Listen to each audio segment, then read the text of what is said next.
दर्शकों नमस्कार।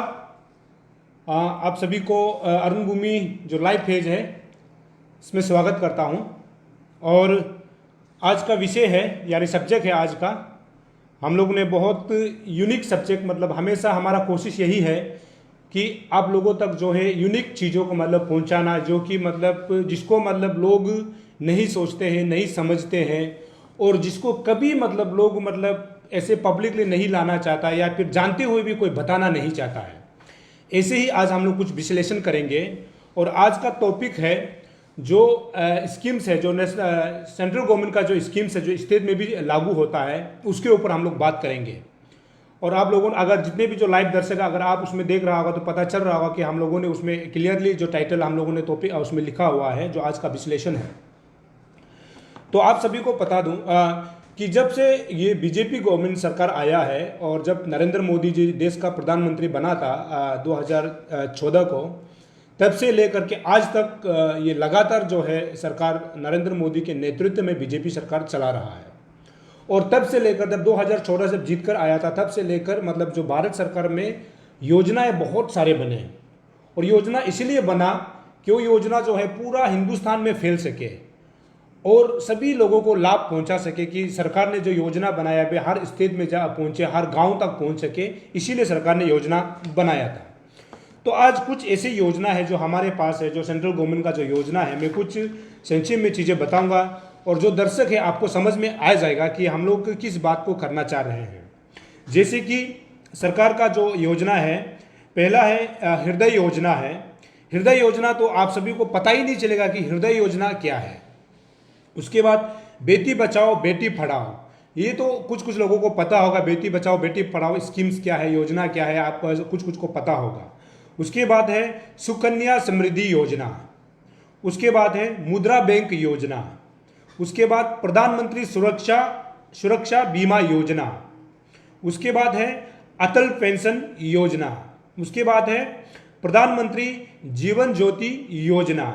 उसके बाद है उस्ताद योजना, प्रधानमंत्री आवास योजना, अमृत योजना, स्मार्ट सिटी योजना, डिजिटल इंडिया मिशन योजना, स्किल इंडिया मिशन योजना, और है दीनदयाल उपाध्याय ग्रामीण ज्योति योजना, नई मंजिल योजना, सहज योजना, स्वावलंबन योजना, मेक इन इंडिया योजना, इनप्रिंट इंडिया योजना, स्वर्ण मौद्रीकरण योजना, उदय योजना, वन रैंक वन पेंशन योजना, ज्ञान योजना, किलकारी योजना, नमामि गंगे अभियान, स्टार्ट अप इंडिया, प्रधानमंत्री फसल बीमा योजना, सेतु भारत परियोजना, स्टैंड अप इंडिया योजना, ग्रामोदय से भारत उदय अभियान, प्रधानमंत्री उज्ज्वला योजना, प्रधानमंत्री कृषि सिंचाई योजना, राष्ट्रीय आपदा प्रबंधन योजना, गैस फॉर इंडिया योजना, उड़ान योजना, ऐसे सारे बहुत सारे योजना है। उसमें यह भी है कि प्रधानमंत्री युवा योजना, बीम ऐप, भारत नेट परियोजना फेज, प्रधानमंत्री वय वंदना योजना, आजीविका ग्रामीण एक्सप्रेस योजना, प्रधानमंत्री सहज बिजली हर घर योजना, साथी अभियान, दीनदयाल स्पर्श योजना। ऐसे बहुत सारे स्कीम्स है, ऐसे बहुत सारी योजना है। लेकिन क्या है, इन योजनाओं को हमारा अरुणाचल प्रदेश में सही से इम्प्लीमेंट हो रहा है कि नहीं, ये बहुत बड़ा सवाल है। और आपको पता होगा कि ये योजना किस डिपार्टमेंट के तहत आता है, इसको जो है सरकार जो डिफाइन नहीं कर पा रहा है। और हमारे लोग जो गरीब लोग हैं, जो इस योजना का लाभ उठाना चाहता है, वो लोग जो है उन तक नहीं पहुंच पाता, और पहुंचता भी है तो सरकार का जो विभाग है यानी जो डिपार्टमेंट है वो लोगों को सही से अवेयरनेस नहीं करता है। इस कारण से हम भारत सरकार के योजना को सही तरह से इस्तेमाल नहीं कर पा रहा है। इसका कारण क्या है और इसमें जो गलती किसका है? जहां तक हमको लगता है कि यहाँ पर सरकार का गलती है, सरकार के साथ साथ उन डिपार्टमेंट का गलती है जो ये योजना उसके अंदर आता है, उन डिपार्टमेंट का गलती है। आपको मैं ये भी बताऊं दूं, 2018 से मैं खुद ये जो आपका ये दीनदयाल उपाध्याय योजना है, जो उसमें जो है कि 50 लाख तक का या फिर 1 करोड़ तक का जो मतलब योजना जो बैंक से मतलब दी जाता है, उसको मैं पिछले 3 सालों से मैं कर रहा हूं, लेकिन हमको नहीं मिल रहा है। अगर योजना मिलता भी है तो उन लोगों को मिलता है जो राजनीति तरीके से बड़े लोगों के साथ तालमेल है उनको मिलता है, या फिर डिस्ट्रिक्ट में डीसी के साथ जिसका तालमेल अच्छा है उनको मिलता है, या फिर जो मंत्री के साथ तालमेल है उनको मिलता है, या फिर जिसके पास पैसा है उन्हीं को मिलता है। तो ऐसे में हम लोग कैसे भरोसा करेंगे कि जो सरकार का जो योजना है, सरकार का जो स्कीम है, ये लोगों तक सही से पहुंच रहा है? ये आप लोग इसको ध्यान से सुनिएगा। मैं बार बार बता दूं, सरकार जितना भी स्कीम, जितना भी योजना चला रहा है, ये हमारे भारत के जितने भी नागरिक जो सबको लाभ पहुंचा सके, सबको लाभ मिल सके, इसीलिए योजनाएं दी जाती है। लेकिन हमारा यहाँ ऐसे योजनाओं को सरकार जो है उन लोगों को दिया जा रहा है जो लोग जो है जिनके पास ऑलरेडी पहले से पैसा है, या जिनके पास नौकरी है, और जिनके पास जो पॉलिटिकल बैकग्राउंड है, जिनके पास जो है डीसी के साथ जो तालमेल है, और जो डिपार्टमेंट के मिनिस्टर के साथ तालमेल है, या फिर जो डिपार्टमेंट के जो बाबू होता है उसके साथ जो तालमेल है, उन्हीं को मिलता है। ऐसा क्यों हो रहा है? साथ ही साथ मैं आपको यह भी बता दूं, हमारे यहाँ पर बैंक बहुत सारे हैं, जिसमें प्राइवेट बैंक भी है, नेशनलाइज बैंक भी है, लेकिन ऐसा देखा गया है कि वो बैंक भी उन लोगों को ही मतलब स्कीम्स देता है या फिर लोन देता है जो लोग बड़े लोग होता है, जो लोग मंत्री के साथ तालमेल होता है, जो लोग पैसा वाला होता है, जो लोग गलत तरीके से पैसा कमाता है, उनको ही बैंक वाला भी लोन देता है। ऐसा क्यों होता है? मैं इसीलिए बोल रहा हूं, मैंने खुद लोन में हर बैंक में मैंने लोन अप्लाई किया है, लेकिन हर बैंक में मुझे लोन नहीं मिला। अभी सवाल ये है कि मुझे नहीं मिला इसलिए मैं आवाज उठा रहा हूं, ऐसे बिल्कुल नहीं है। मैं एक जानकार व्यक्ति हूं, अगर मुझे नहीं मिलता है तो मैं कैसे विश्वास करूंगा कि हमारे जैसे बहुत सारे युवाएं होंगे, बहुत सारे गरीब लोग होंगे, बहुत सारे ऐसे बच्चे होंगे, ऐसे लड़का लड़की होंगे जो पढ़ाई लिखाई नहीं करता है, लेकिन वो जो बैंक से जो है लोन मतलब लेना चाहता है और बिजनेस करना चाहता है, तो ऐसे लोगों को लोन बैंक जब नहीं देगा तो वो लड़का लड़की जो कुछ करना चाहता है तो उसको मदद कहाँ से मिलेगा? बैंक इसीलिए होता है कि लोगों को कुछ मदद, सहायता राशि दे करके उनको भी बिजनेस करने का, उनको भी कुछ काम करने का मतलब फायदा हो सके, इसीलिए बैंक यहाँ पर है। लेकिन हमारे यहाँ पर बैंक, हमारा अरुणाचल प्रदेश में बैंक सीधा विपरीत है, क्योंकि बैंक भी उन लोगों को लोन देता है जिनके पास ऑलरेडी पैसा होता है, जो मिनिस्टर का बच्चा होता है, जो मिनिस्टर का भाई बहन होता है, उन्हीं को देता है, और जो बैंक के साथ तालमेल है उन्हीं को देता है। लेकिन जो सच में ईमानदार से कोई कुछ करना चाहता है उसको बैंक जो है लोन नहीं दिया जाता है। ये बड़ा सवाल है, और ये हमारे अरुणाचल प्रदेश में होता है, और हमारा साथ भी, यानी मेरा साथ भी हुआ है।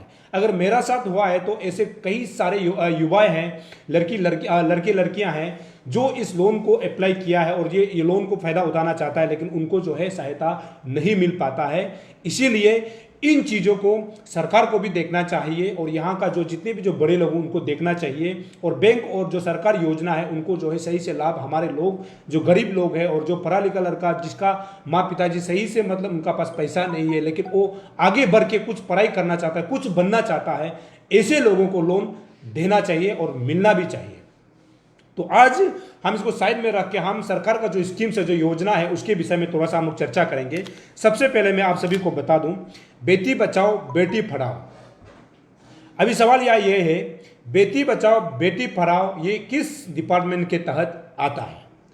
भारत सरकार ने ये कहा है, बेटी बचाओ बेटी पढ़ाओ योजना से पूरे जीवन काल में शिशु लिंग अनुपात कमी करने के लिए, यानी शिशु लिंग अनुपात को आपको समझना होगा, क्योंकि हमारा ट्राइबल स्टेट में क्या होता है, ट्राइबल स्टेट में सिर्फ नहीं है, भारत के हर कोने में ये होता है कि आजकल के समय में लड़की पैदा होता है तो लोग बोलता है कि लड़की क्यों पैदा हुआ, लड़का पैदा होता है तो खुश होता है। तो सरकार ने इस स्कीम को इसलिए लागू किया है, मतलब हमारे जिंदगी में, हमारे जीवन में लड़की और लड़का का जो कंपैरिजन नहीं कर सके, इसलिए अनुपात को हमेशा बनाए रखने का, अनुपात मतलब जो रेशियो होता है, लड़की और लड़का का जो रेशियो होता है, ये जो है बरकरार रहे, इसलिए इस योजना को चलाया था, जिसमें यह है कि शिशु लिंग अनुपात में कमी को रोकने की मदद मिलता है और महिलाओं के सशक्तिकरण से जुड़े मुद्दों को समाधान होता है। सशक्तिकरण आप समझ रहा होगा, जो हम लोग बोलता है कि वुमेन एम्पावरमेंट जिसकी बात की जाती है, ये इसी के अंदर आता है। ये योजना 3 मंत्रालयों द्वारा कार्यान्वित होता है, मतलब 3 मिनिस्टर मतलब डिपार्टमेंट द्वारा ये जो है संचालित होता है, मतलब इसको इम्प्लीमेंट किया जाता है। पहला है महिला और बाल विकास मंत्रालय, यानी वुमेन एंड ये चाइल्ड, उसका मिनिस्ट्री में। दूसरा है स्वस्थ परिवार कल्याण मंत्रालय, मतलब स्वस्थ मतलब हेल्थ, उसका बात है हेल्थ और ये सोशल जो वेलफेयर होता है उसके डिपार्टमेंट के अंदर। तर्क जो है मानव संसाधन मंत्रालय। मानव संसाधन मंत्रालय को अभी एजुकेशन डिपार्टमेंट जो भारत सरकार ने बना दिया गया है। पहले जो है ये मानव संसाधन विकास मंत्रालय कहा जाता था, लेकिन अभी इसको जो है रमेश पोखरियाल इसका अभी मिनिस्टर है, जो रमेश पोखरियाल जो निशंक है इसका डायरेक्टर है, जो क्षमा चाहूँगा इसका मंत्री है भारत सरकार का, जो अभी इसको मानव संसाधन मंत्रालय को अभी एजुकेशन मिनिस्ट्री में कर दिया गया है। ये 3 डिपार्टमेंट है जो बेटी बचाओ बेटी पढ़ाओ जो ये योजना को जो है इम्प्लीमेंट करता है। तो अब देखना ये है हमारे अरुणाचल प्रदेश में ये स्कीम जो है सही से चल रहा है कि नहीं, ये बड़ा सवाल है। और हम अरुण भूमि टीम जो है कोशिश करेंगे, जब पूरा लॉकडाउन खुल जाएगा उस समय हम कोशिश करेंगे एजुकेशन डिपार्टमेंट में जा करके, साथ ही साथ जो महिला और बाल जो विकास मंत्रालय, साथ साथ परिवहन कल्याण मंत्रालय में हम जाएंगे। उसके बाद हम पूछताछ करेंगे कि ये अभी तक इस जो योजना को इम्प्लीमेंट करके अभी तक अरुणाचल प्रदेश में कितने लोगों को, कितने परिवारों को लाभ पहुंचा है, इसको हम लोग जांच आने वाले समय में करेंगे। दूसरा है सुकन्या समृद्धि योजना। ये भी कहीं ना कहीं बच्चे के मतलब जो छोटे बच्चे जो लड़की बच्चे के मतलब उसके योजना के तहत ये इसको भी लाया गया है, ताकि महिला सशक्तिकरण मतलब वुमेन एम्पावरमेंट के लिए ये अकाउंट किसी गर्ल चाइल्ड के जन्म लेने के बाद यानी 10 साल से पहले की उम्र कम से कम 200 रुपये जमा की के साथ ये खाता को खोला जाता है। खाता को खोला जाता है मतलब आप जब बच्चे जो है पैदा होता है, जो मतलब जो लड़की बच्चा जब पैदा होता है 10 साल होने से पहले जब पैदा होता है तो उस समय एक खाता खोला जाता है। तो उसके ईयरली उसको मंथली उसको डिपॉजिट करना पड़ता है। उसके बाद इसके साथ भारत सरकार बाद में कितना आपने बैंक में जमा किया उसका थोड़ा सा मतलब इंटरेस्ट के साथ में बाद में ओतिक जब वो मतलब वो योजना का लाभ जब उठाने का समय हो जाएगा, उसका साल जब खत्म हो जाएगा, तब सरकार उसको पैसा उसके साथ प्लस करके दिया जाता है, ताकि उसका जो पढ़ाई में आने वाले समय में लाभ पढ़ाई में काम आ सके या फिर किसी काम या बिजनेस किसी भी पर्पस में काम आ सके। सरकार इसके लिए मदद करती है। अब इसमें भी सवाल ये है कि इस योजना को लेकर के अरुणाचल प्रदेश सरकार किस डिपार्टमेंट के अंदर इसको दिया गया है, इसको भी अरुण भूमि टीम आने वाले समय में जांच करेंगे। ये दूसरा। तीसरा जो है प्रधानमंत्री मुद्रा योजना। प्रधानमंत्री मुद्रा योजना को PMMY के नाम से जाना जाता है। इसके तहत micro units development and refinance agency यानी मुद्रा लोन स्कीम भारत सरकार की एक पहल है, जो व्यक्तियों को मतलब लोन प्रदान की जाती है। मुद्रा के तहत 3 लोन योजनाएं ऑफर की जाती है, जिसमें कि आपको बता दूं इसमें इस योजना के अंदर भी 3 शिशु मतलब छोटा, जब आप छोटा उम्र जब पैदा होता है उसका कुछ उम्र निश्चित होता है 3 साल तक का जो उसमें शिशु के अंदर आता है मतलब छोटा। दूसरा जो किशोर यानी युवा, जब हम लोग तिक एज होता है, जब यूथ के एज में होता है तब उसको किशोर बोलता है। उसके बाद तरुण मतलब जब आप 40 वर्ष को ऊपर हो जाता है उसको हम लोग तरुण के मतलब ये हिंदी का वर्ड है, यह लिखा है क्लियरली मेंशन है शिशु, किशोर और तरुण। तो अब ये देखना ये है कि शिशु, किशोर और तरुण के मुद्रा योजना के तहत भी सरकार द्वारा लाभ पहुंचाया जाना चाहिए, जो भारत सरकार ने स्कीम्स को बनाया है। अभी ये स्कीम जो है अरुणाचल के अंदर भी इम्प्लीमेंट है।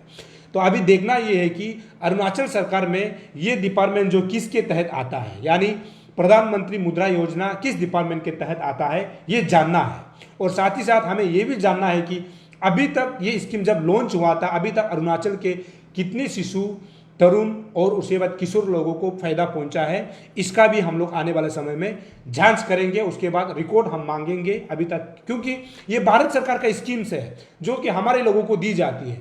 तो इसको सरकार जो इम्प्लीमेंट कर रहा है कि नहीं, ये बड़ा सवाल है, इसको देखना। क्योंकि सरकार द्वारा ऐसी स्कीम्स को हमेशा हर महीना या फिर हर साल महीना में कम से कम 2 बार अवेयरनेस हमारे लोगों को दिया जाना चाहिए, क्योंकि हमारे लोगों को पता ही नहीं है। क्योंकि हमारे यहाँ पे पढ़ा लिखा बहुत लोग कम है, बहुत बस्ती दूर दराज बस्ती लोग उस तक मतलब अवेयरनेस पहुंचाना चाहिए कि सरकार ने ऐसे स्कीम्स दिया है जिसको कि आप फायदा उठा सकता है।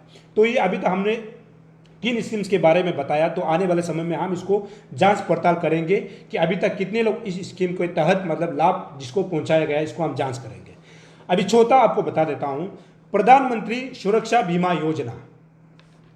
प्रधानमंत्री सुरक्षा बीमा योजना है, इसका भी यही है कि जब अगर ये योजना के तहत अगर आप इसमें इंश्योरेंस करता है तो आप कहीं एक्सीडेंटली कुछ हो जाता है बोलने से, प्रधानमंत्री के जो कोष से है अगर आप उसमें जो है भागीदारी है या फिर आप उसमें रजिस्टर किया होने से आप कुछ हादसे से कुछ हो जाता है तो आपको उसे मदद दी जाती है। आप कुछ होने के बाद आपके परिवार को उसके तहत आपको दी जाती है।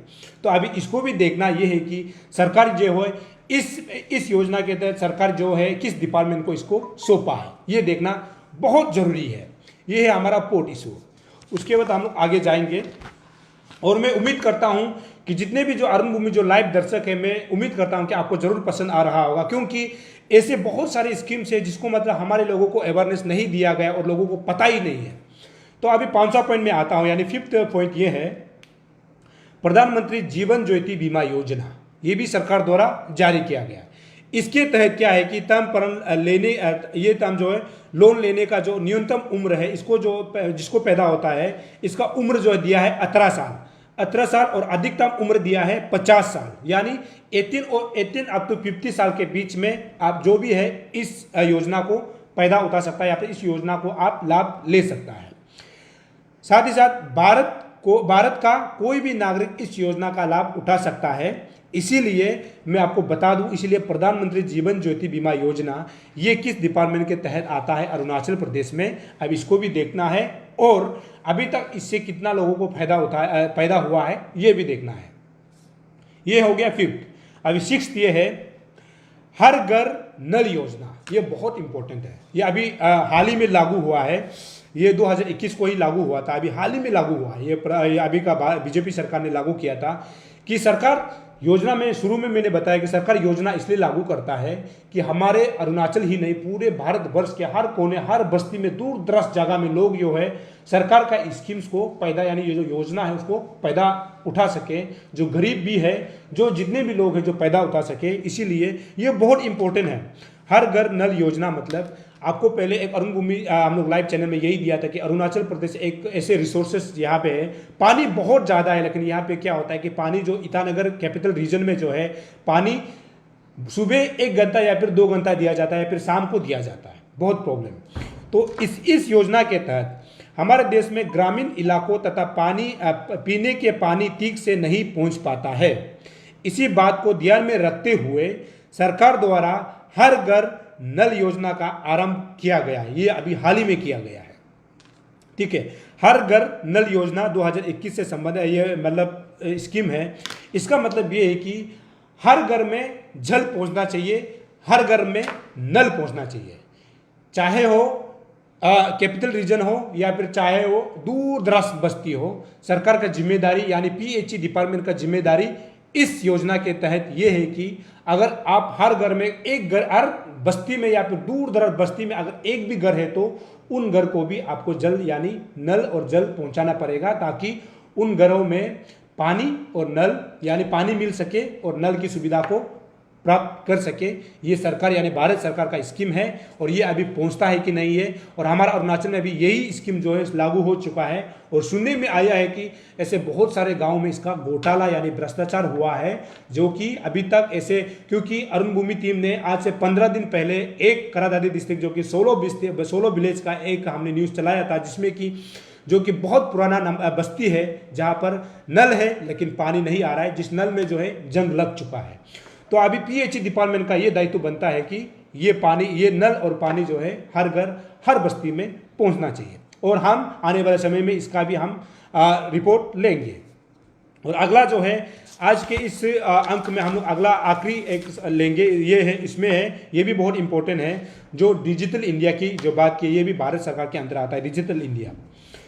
इसमें इसके तहत ये है कि भारत को डिजिटल तौर पर सशक्त बनाने, सशक्त मतलब बहुत मतलब स्ट्रोंग बनाने का, सशक्त का मतलब स्ट्रोंग बनाने के लिए शुरू किए गए डिजिटल इंडिया कार्यक्रम के तहत शिक्षा यानी एजुकेशन, अस्पताल यानी हमारा जो हॉस्पिटल होता है, उसके बाद समेत सभी स्वास्थ्य सेवा यानी जितना जो हेल्थ से जुड़ा हुआ यानी स्वास्थ्य से जुड़ी हुई सभी, और सरकारी दफ्तरों यानी जो सरकार जो ऑफिस होता है उसको, और साथ ही साथ देश की राजधानी से जोड़ा जाए। मतलब डिजिटल इंडिया का मतलब ये है कि हर बस्ती में, हर गाँव, हर डिस्ट्रिक्ट में, हर जिला, मतलब भारत सरकार यानी दिल्ली को छोड़ करके हर गांव के लोगों को मतलब अस्पताल की सुविधा, स्वास्थ्य की सुविधा, उसके बाद यहाँ पर ये भी कहा है कि सशक्त बनाने के लिए, उसके बाद एजुकेशन को डिजिटलाइज करते हुए, और अरुणाचल जैसी जगह को, सिक्किम जैसी जगह को, मणिपुर जैसी जगह को, नागालैंड जैसी जगह को, उसको छोड़ के कुरुन कुमे जैसी जगह को, सेप्पा जैसी जगह को, अपर सुबनसिरी डिस्ट्रिक्ट जगह को, मेचुका जैसी जगह को,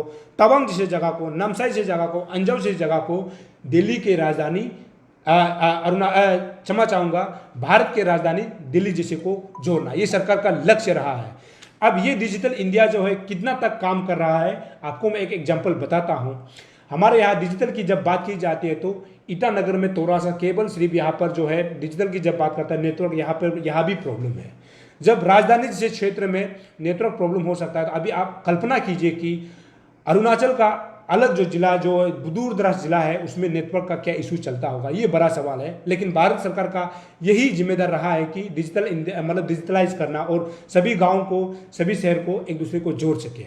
अभी हम आगे आने वाले समय में ये देखेंगे कि अरुणाचल प्रदेश में डिजिटलाइज जो इंडिया ने जो स्कीम जो भारत सरकार ने लॉन्च किया है, ये कहाँ तक सक्षम है और कहाँ तक चल रहा है, इसको देखना। और आगे हम आने वाले समय में भी हम वही कोशिश करेंगे कि इसका जो अधूरा जो पार्ट है, हम आने वाले जो एपिसोड है उसमें आपको दिखाएंगे कि और कितना स्कीम से जो भारत सरकार ने बनाया है।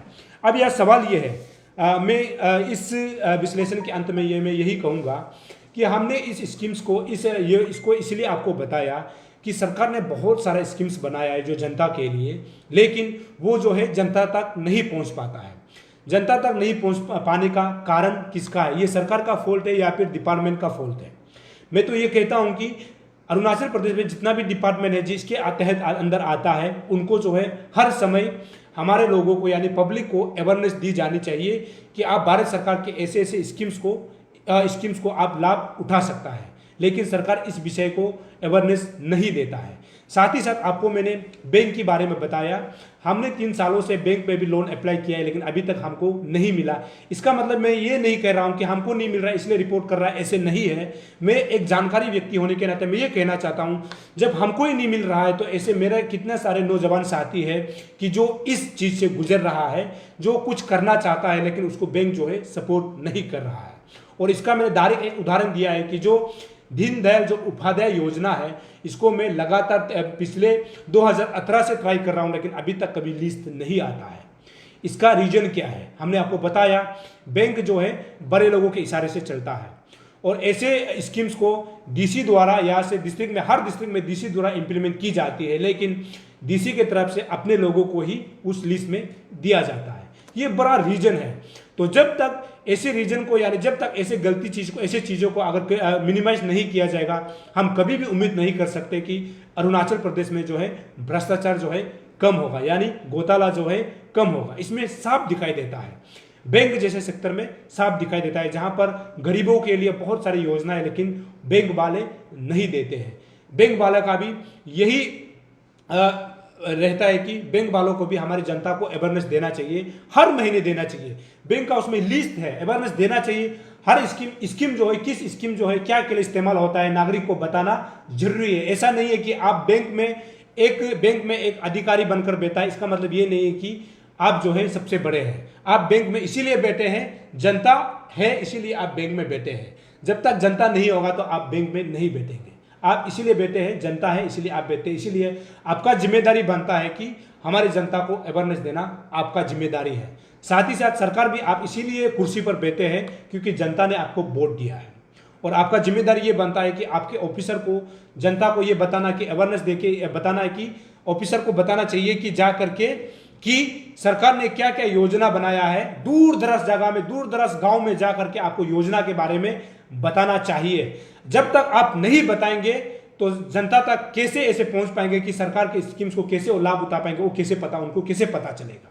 और मैं आखिर में जितने भी अरुणाचल प्रदेश का डिस्ट्रिक्ट जो डीसी है या फिर जो बड़ा बड़ा जो अधिकारी है, मैं आपसे अनुरोध करना चाहता हूं क्योंकि जो स्कीम सरकार ने दिया है ऐसा नहीं, आप ऐसे नहीं करिए कि जो आप जान पहचान होता है, जो पैसा वाला होता है, जो राजनीति से जुड़ा होता है उसको ही स्कीम देता है, और बाकी जो युवा जो कुछ करना चाहते हैं उसको भी आप मदद कीजिए। और बैंक वालों को मैं तो बार बार कह रहा हूं कि मैंने खुद ट्राई किया लेकिन हमको भी नहीं मिलता है, तो ऐसे हमारे कितना युवा साथी होगा जिसको नहीं मिलता होगा। ये सोचने वाली बात है और सभी को इन चीज़ों को ध्यान देना होगा। और जब तक इसको पूरा नहीं किया जाएगा हम नहीं उम्मीद कर सकते कि हमारा अरुणाचल जो है विकास के पथ पर दौड़ रहा है, हम उम्मीद नहीं कर सकते। और ऐसी चीज़ों को सरकार का भी जिम्मेदार है कि लोगों तक अवेयरनेस पहुंचाना।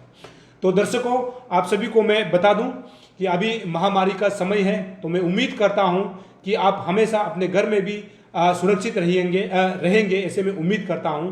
साथ ही साथ हमेशा आप मास्क पहनिए, हैंड सैनिटाइजर का इस्तेमाल कीजिए, सोशल डिस्टेंसिंग का पालन करते हुए सरकार द्वारा जारी किया गया एसओपी को मेंटेन कीजिए ताकि आप सुरक्षित रह सके। क्योंकि आप सुरक्षित हैं तो हम सब सुरक्षित हैं, और हम सब सुरक्षित हैं तो देश सुरक्षित है। तो दोस्तों, तब तक के लिए मुझे इजाजत दीजिए। नमस्कार, जय हिंद, जय अरुणाचल।